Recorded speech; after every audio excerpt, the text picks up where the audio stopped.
Assalamu alaikum, dear students. Hope so you all will be fine. Today the topic of lecture is some important short questions from chemical bonding. हमारा chapter है chemical bonding और उसके कुछ सब topics हैं atomic size, ionization energy, electron affinity, electronegativity, इनके periodic table trends और इनसे बनने वाले कुछ रीजनिंग क्वेश्चंस हम डिस्कस करेंगे इस लेक्चर में। तो सबसे पहली चीज़ जो हम पढ़ने जा रहे हैं वो हम उन फैक्टर्स को पढ़ने जा रहे हैं जो पीरियोडिक टेबल के हर ट्रेंड पर असरअंदाज होते हैं। क्या मतलब, पीरियोडिक टेबल में हम एटॉमिक साइज़ का ट्रेंड पढ़ते हैं। इस डायग्राम में आप देख सकते हैं एटॉमिक साइज़ का ट्रेंड हम अलॉन्ग द पीरियड भी बात करेंगे, अलॉन्ग द ग्रुप भी बात करेंगे। इसी तरह आयोनाइजेशन एनर्जी, इलेक्ट्रॉन एफिनिटी और इलेक्ट्रोनेगेटिविटी का ट्रेंड अलॉन्ग द पीरियड और अलॉन्ग द ग्रुप। तो हम ये देखते हैं कि एक्चुअली वो कौन से ऐसे फैक्टर्स हैं जो हर एक ट्रेंड पे असरअंदाज होते हैं। तो पहला factor, the number of occupied energy levels. Students, occupied energy level से क्या मुराद है? इलेक्ट्रॉनिक शेल्स मुराद है यहाँ पे। वो डिस्टेंस जो आउटर मोस्ट इलेक्ट्रॉन्स में और न्यूक्लियस में पाया जाता है ना, वो बता रहा होता है, एक्चुअली वो आपको एटॉमिक साइज बता रहा होता है। जितने ज़्यादा एनर्जी लेवल्स होंगे उतना outermost electronic shell nucleus से दूर होगा। जितने नंबर ऑफ एनर्जी लेवल ज़्यादा उतना एटॉमिक साइज ज़्यादा। दूसरी चीज़, न्यूक्लियर चार्ज। न्यूक्लियर चार्ज क्या है? Number of protons. स्टूडेंट्स, पहली चीज़ थी नंबर ऑफ इलेक्ट्रॉनिक शेल्स, दूसरी चीज़ है नंबर ऑफ प्रोटॉन्स। तो जितने प्रोटॉन्स होंगे उतनी प्रोटॉन और इलेक्ट्रॉन्स के दरमियान फोर्सेस ऑफ अट्रैक्शन स्ट्रांग होंगी, उतने प्रोटॉन और इलेक्ट्रॉन एक दूसरे के करीब होंगे। इसका मतलब है कि जितना न्यूक्लियर चार्ज ज़्यादा उतना एटॉमिक साइज कम। अब तीसरी चीज़ है वो है शील्डिंग इफेक्ट। तो शील्डिंग इफेक्ट क्या होता है? शील्डिंग इफेक्ट को आप एक्चुअली डिफाइन करते हैं the reduction of attractive force between the positively charged nucleus and the outermost electrons due to the inner electrons। Students, यहाँ पे ढेर सारे कॉन्सेप्ट्स छुपे हुए हैं। एक्चुअली क्या होता है, जो न्यूक्लियस होता है वो किसी भी एटम का सेंट्रल हैवी पोर्शन होता है। उसे हैवी पोर्शन क्यों कहते हैं? क्योंकि वो पॉजिटिवली चार्ज प्रोटॉन्स पे मुश्तमिल होता है। प्रोटॉन्स हैवी होते हैं एज कम्पेयर टू इलेक्ट्रॉन्स। आप एटॉमिक स्ट्रक्चर में पढ़ते हैं। अब पॉजिटिवली चार्ज न्यूक्लियस जो होता है जिसमें प्रोटॉन भी होते हैं और एक्चुअली न्यूट्रॉन भी होते हैं, लेकिन हम जहाँ पे चार्जेस की बात कर रहे होते हैं तो ये जो प्रोटॉन्स न्यूक्लियस में मौजूद होते हैं ये आउटर मोस्ट इलेक्ट्रॉन्स को, उसके अलावा जो इनर इलेक्ट्रॉन्स हैं, जितने भी इलेक्ट्रॉन्स होते हैं इलेक्ट्रॉनिक शेल्स में किसी भी एटम के न्यूक्लियस के गिर्द, ये न्यूक्लियस उन्हें अट्रैक्ट करता है।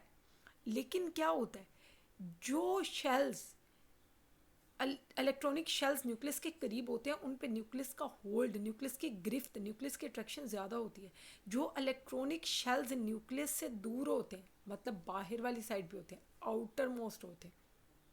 एक होता है आउटर मोस्ट, एक होता है पेन अल्टीमेट। अल्टीमेट शेल भी कहते हैं जो लास्ट शेल होता है उसको।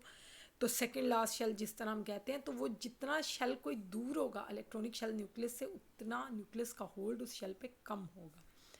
तो अब क्या होता है, आउटर मोस्ट इलेक्ट्रॉनिक शेल और न्यूक्लियस के दरमियान आ जाने वाले इनर इलेक्ट्रॉन्स शील्ड क्रिएट करते हैं, स्क्रीन, एक ढाल का काम करते हैं जो कि न्यूक्लियस के आउटर मोस्ट इलेक्ट्रॉन्स पे अट्रैक्शन को कम कर देते हैं।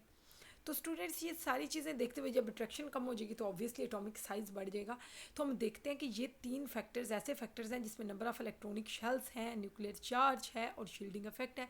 ये किस तरह से एटॉमिक साइज पे असरअंदाज होते हैं, फिर एटॉमिक साइज किस तरह से किसी भी एटम की प्रॉपर्टीज़ पे असरअंदाज होता है। तो स्टूडेंट्स, पहला क्वेश्चन है, atomic radius increases as we move down a group y। अगर हम पीरियोडिक टेबल में किसी ग्रुप में टॉप टू बॉटम मूव करते हैं, जैसे कि मैं यहाँ पे मूव करती हूँ लिथियम से सोडियम, सोडियम से पोटाशियम, पोटाशियम से रुबिडियम और रुबिडियम से सीजियम, तो क्या हो रहा है? ऑब्वियसली इस पिक्चर में आपको नज़र आ रहा है कि एटॉमिक साइज बढ़ता जा रहा है। अब एटॉमिक साइज के साथ साथ यहाँ पे रेडियस भी लिखा हुआ है। तो स्टूडेंट्स, नैनोमीटर में 0.157, 0.19, 0.23, 0.25, 0.27 नैनोमीटर एटॉमिक रेडियस बढ़ता जा रहा है टॉप टू बॉटम किसी भी ग्रुप में ट्रैवल करते हुए, मूव करते हुए। और यहाँ पे लिखा हुआ है कि इलेक्ट्रॉन्स भी बढ़ते जा रहे हैं। यहाँ पे 3 इलेक्ट्रॉन्स थे लिथियम में, 11 सोडियम में, 19 पोटाशियम में, 37 रुबीडियम में और 55 जो है वो सीजियम में। तो स्टूडेंट्स जब नंबर ऑफ इलेक्ट्रॉन्स बढ़ रहे हैं तो नंबर ऑफ इलेक्ट्रॉनिक शेल्स भी बढ़ रहे हैं। तो यहाँ पे लिखा हुआ है कि नंबर ऑफ शेल्स इंक्रीज हो रहे हैं। जब नंबर ऑफ शेल्स बढ़ रहे हैं तो शील्डिंग इफेक्ट बढ़ रहा है, एटॉमिक रेडियस बढ़ रहा है और आयनाइजेशन एनर्जी कम हो रही है। लेकिन हम ये देखते हैं हम इससे इन वर्ड्स किस तरह से डिस्क्राइब करेंगे। As we move down a group, जब हम किसी ग्रुप में नीचे की तरफ मूव करते हैं, from one element to another, ज़ाहिर है हम जैसे ग्रुप में नीचे आ रहे हैं तो एलिमेंट्स भी तो वेरी कर रहे हैं, चेंज हो रहे हैं, लिथियम से सोडियम, सोडियम से पोटाशियम। एक एक्स्ट्रा एनर्जी लेवल, हर एक स्टेप पे एक एक्स्ट्रा एनर्जी लेवल ऐड हो रहा है जो आपको इस डायग्राम में नज़र आ रहा है। स्टूडेंट्स यहाँ पे अगर आपको 2 शेल्स 2 एनर्जी लेवल्स नज़र आ रहे हैं तो यहाँ पे 3 है, 3 के बजाय यहाँ पे 4 है। ठीक, यहाँ पे आपको सेंटर में न्यूक्लियस नहीं दिखाया हुआ है, जस्ट इलेक्ट्रॉनिक शेल्स दिखाए हुए हैं, क्योंकि न्यूक्लियस एक हैवी पार्ट होता है, इस तरह से एम्प्टी नहीं होता। अब क्या होता है जब एक्स्ट्रा एनर्जी लेवल ऐड हो जाता है तो साइज़ बढ़ जाता है, एटम का रेडियस बढ़ जाता है और शील्डिंग इफेक्ट बढ़ जाता है। क्योंकि आप देख सकते हैं यहाँ पे अगर आप बिल्कुल सेंटर में न्यूक्लियस को कंसिडर करते हैं तो न्यूक्लियस से आखिरी शेल तक का डिस्टेंस कम है और उसके दरम्यान में सिर्फ एक इलेक्ट्रॉनिक शेल है जो शील्ड क्रिएट कर रहा है। यहाँ पे 2 इलेक्ट्रॉनिक शेल्स जो है वो शील्डिंग इफेक्ट क्रिएट कर रहे हैं। यहाँ पे 3 इलेक्ट्रॉनिक शेल्स हैं, मतलब आउटर मोस्ट को शेल को छोड़ के जो इनर शेल्स होते हैं न्यूक्लियस और आउटर मोस्ट के दरमियान वाले सारे शेल्स वो शील्डिंग इफेक्ट क्रिएट करते हैं। तो यहाँ पे शील्डिंग इफेक्ट बढ़ गया है क्योंकि 3 electronic shells shielding effect create कर रहे हैं। तो इनर इलेक्ट्रॉन्स का shielding effect top to bottom move करते हुए बढ़ता जा रहा है, इस वजह से एटॉमिक रेडियस बढ़ता जा रहा है। तो स्टूडेंट्स पहली चीज़ है एडिशन ऑफ एनर्जी लेवल और दूसरा है इंक्रीजिंग शील्डिंग इफेक्ट। तो ये इस डायग्राम से आप अंडरस्टैंड कर सकते हैं। स्टूडेंट्स अगला हमारा question, atomic radius decreases as we move across a period why. जब हम किसी पीरियड में, मतलब हम लेफ़्ट टू राइट मूव करते हैं पीरियोडिक टेबल में किसी एक स्पेसिफिक पीरियड में, तो एटॉमिक रेडियस डिक्रीज हो जाता है। वजह बता दें जनाब। तो पहले तो मैं आपको ये डायग्राम दिखाऊंगी, because one picture is the description of 1000 words. ये पिक्चर आपको बहुत आसानी से बता रही है कि सोडियम का साइज़ मैग्नीशियम से बड़ा है, मैग्नीशियम का साइज़ एलुमिनियम से बड़ा है, एलुमिनियम का साइज़ सिलिकॉन से बड़ा है, सिलिकॉन का साइज़ फास्फोरस से बड़ा है, फास्फोरस का साइज़ सल्फर से बड़ा है, सल्फर का साइज़ क्लोरीन से बड़ा है। तो लेफ़्ट टू राइट जाते हुए साइज़ छोटा होता जा रहा है, आपको छोटे से छोटा साइज़ नज़र आता जा रहा है। आप इसे वर्ड्स में कैसे डिस्क्राइब करेंगे? पहले तो ये देखें ये कौन सा पीरियड है। This is the third period जिसमें sodium, magnesium, aluminium, silicon, phosphorus, sulphur, chlorine, argon मौजूद है। As we move across a period, students ये थर्ड पीरियड तो है पीरियोडिक टेबल का, लेकिन ये इसे शॉर्ट पीरियड भी कहते हैं क्योंकि इसके दरमियान में ट्रांजिशन मेटल्स नहीं आ रही होती, वो एक अलग कहानी है। As we move across a period, जब हम किसी पीरियड में मूव करते हैं from left to right side पे, जैसे कि आप सोडियम से क्लोरीन की तरफ जा रहे हैं, 1 proton is added, her step पे एक प्रोटॉन ऐड हो रहा है।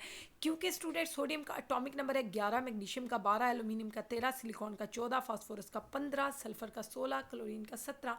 तो एटॉमिक नंबर क्योंकि स्टेप बाय स्टेप बढ़ता जा रहा है, एक एक यूनिट इंक्रीज हो रहा है एटॉमिक नंबर, इसका मतलब है कि हर स्टेप पे एक प्रोटॉन ऐड हो रहा है जैसे जैसे हम लेफ़्ट टू राइट मूव करें। तो जब प्रोटॉन ऐड हो रहा है तो एक्चुअली न्यूक्लियस के अंदर पॉजिटिव चार्ज बढ़ता जा रहा है, जिसे आप न्यूक्लियर चार्ज कहते हैं। तो आप कहते हैं कि so the nuclear charge increases. जब न्यूक्लियर चार्ज बढ़ता है तो वो करता क्या है, उसका एक्शन क्या होगा, which pulls the outer electrons closer, जो कि बाहर वाले इलेक्ट्रॉन्स को अपने करीब खींचेगा। देयरफॉर द साइज, तो एटॉमिक रेडियस डिक्रीज हो जाएगा। एक इलेक्ट्रॉन भी ऐड हो रहा है, लेकिन इलेक्ट्रॉन क्योंकि सेम एनर्जी लेवल में ऐड हो रहा है, इलेक्ट्रॉन आउटर मोस्ट शेल में ऐड हो रहा है, जो कि शील्डिंग इफेक्ट क्रिएट नहीं करता। Outermost shell shielding effect create नहीं कर रहा होता, shielding effect inner shells create कर रहे होते हैं जो आउटर मोस्ट और न्यूक्लियस के दरमियान होते हैं। इसे हम डिस्कस कर चुके हैं। इलेक्ट्रॉनिक शील्डिंग इफेक्ट जो है वो सेम है, इस वजह से साइज डिक्रीज हो रहा है। साइज डिक्रीज हो रहा है क्योंकि न्यूक्लियर चार्ज इंक्रीज हो रहा है। तो स्टूडेंट्स चलते हैं अपने अगले क्वेश्चन की तरफ। आपकी कोई भी क्वेरी है तो आप कमेंट बॉक्स में पूछ सकते हैं। स्टूडेंट्स अगला मोस्ट इंपॉर्टेंट शॉर्ट क्वेश्चन है, why the size of cation is always smaller than that of its parent atom. Cation का साइज हमेशा अपने पेरेंट एटम से बड़ा छोटा क्यों होता है? क्योंकि वो पेरेंट एटम मुझे बड़ा नज़र आ रहा था तो इसलिए मेरे मुंह से स्लिप हो गया बड़ा। कैटाइन का साइज हमेशा पेरेंट एटम से छोटा होता है। ये पेरेंट एटम, ऐसे पेरेंट एटम क्यों कहते हैं? क्योंकि इस एटम से, इस सोडियम एटम से जो कि इंडिविजुअल है, गैसियस फेज में है, इससे ये सोडियम कैटाइन बन रहा है। तो इस कैटाइन का साइज आपको छोटा नज़र आ रहा है, नीचे वैल्यू लिखी हुई भी है, 95 पिकोमीटर रेडियस है इसका। जबकि सोडियम का एटॉमिक साइज में रेडियस जो है वो 186 पिकोमीटर है। पेरेंट एटम का साइज़ बड़ा है, कैटाइन का साइज़ छोटा है। रीज़न क्या है? तो जनाब देखें, सबसे पहली चीज़ कि साइज़ डिक्रीज़ क्यों हो गया। तो सोडियम के केस में तो बड़ी आसान सी बात है, वो ये कि जब कोई एटम इलेक्ट्रॉन लूज़ करता है, जैसे कि सोडियम लूज़ कर रहा है, तो जब वो एक इलेक्ट्रॉन लूज़ करेगा ना, तो उसका आखिरी एनर्जी लेवल ही लूज़ हो जाएगा, क्योंकि लास्ट इलेक्ट्रॉनिक शेल तक आप रेडियस को कंसिडर करते हैं। तो जब आप रेडियस की बात कर रहे हैं तो आप ये कह रहे हैं कि लास्ट शेल ही उसका लूज़ हो गया। तो एक तो लॉस ऑफ शेल जो है वो साइज़ में डिक्रीज़ क्रिएट करेगा। दूसरा, जब एक इलेक्ट्रॉन रिमूव हो जाएगा तो क्या होगा? इलेक्ट्रॉन प्रोटॉन रेशो इम्बैलेंस हो जाएगी। स्टूडेंट्स, इस इन वर्ड्स को थोड़ा फोकस कीजिएगा।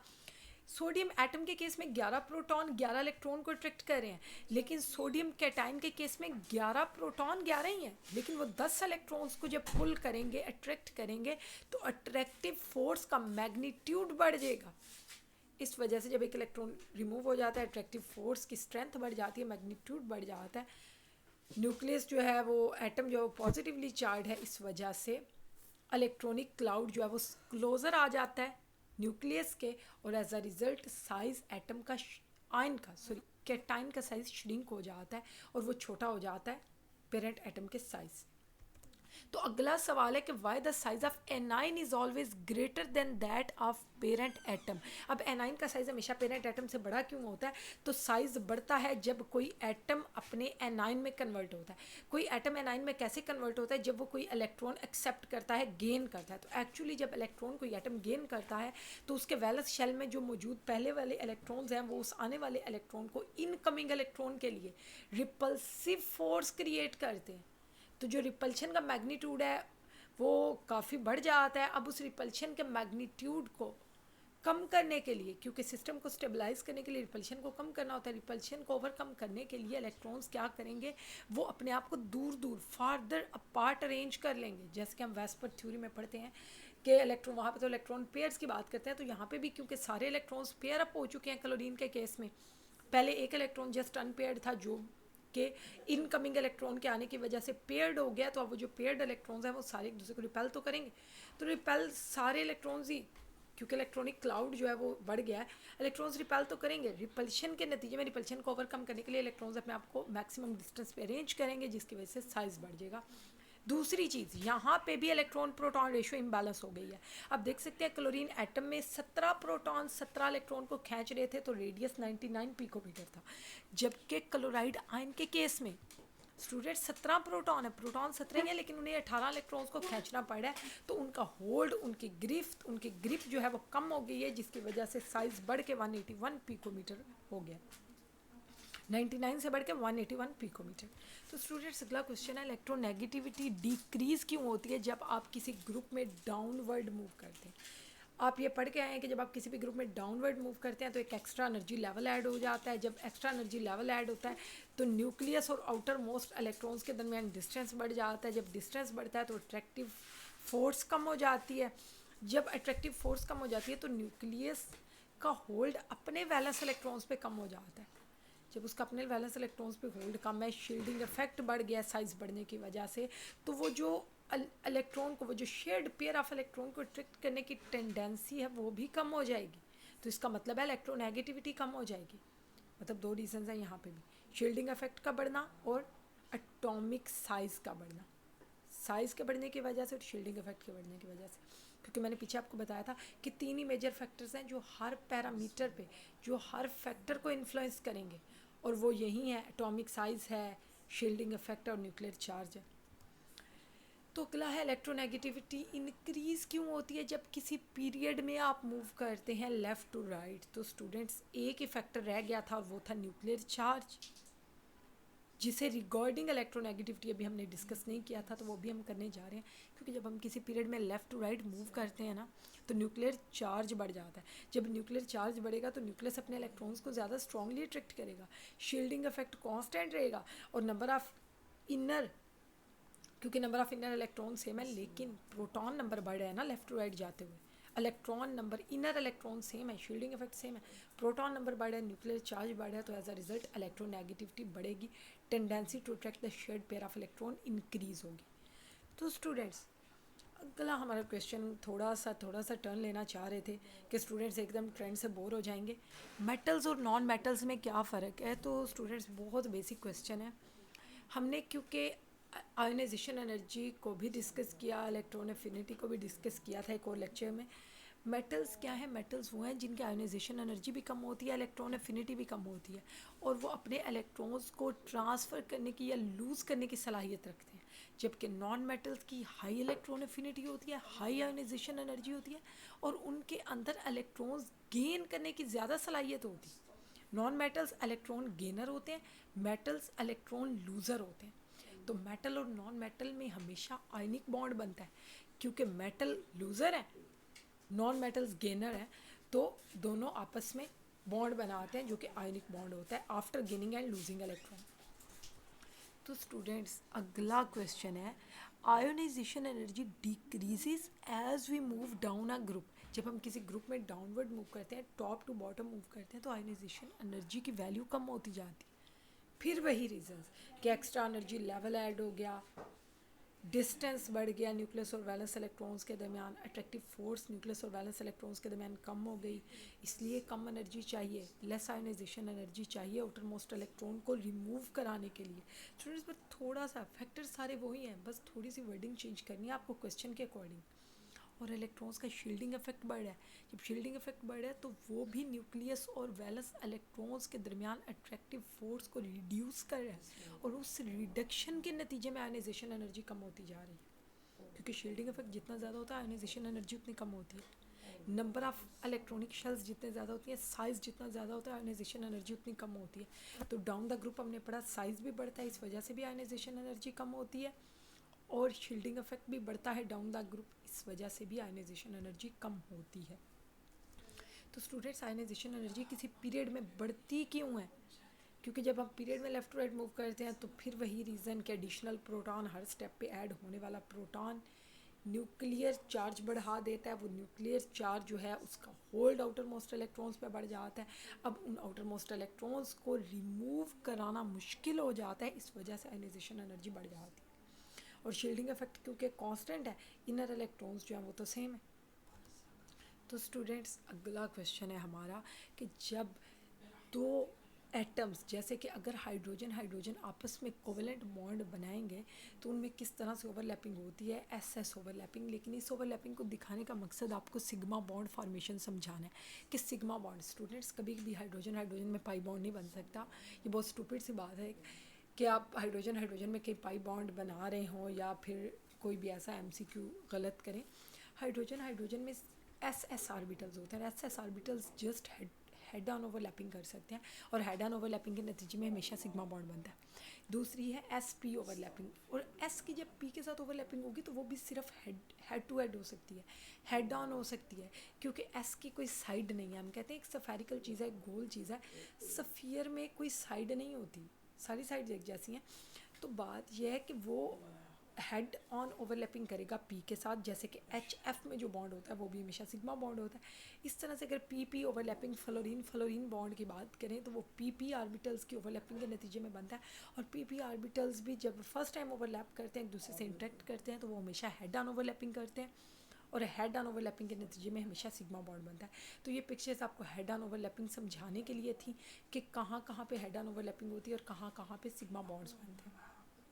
Students, this was all about today's lecture, क्योंकि मेरा ख्याल है कि काफ़ी कॉन्सेप्ट्स हो गए हैं, अगर आप इन्हें एब्जॉर्ब कर सकें और इन्हें आप पेपर में अच्छे से सॉल्व कर सकें, क्योंकि ये क्वेश्चंस आपको बहुत सी जगहों पे हेल्प करेंगे।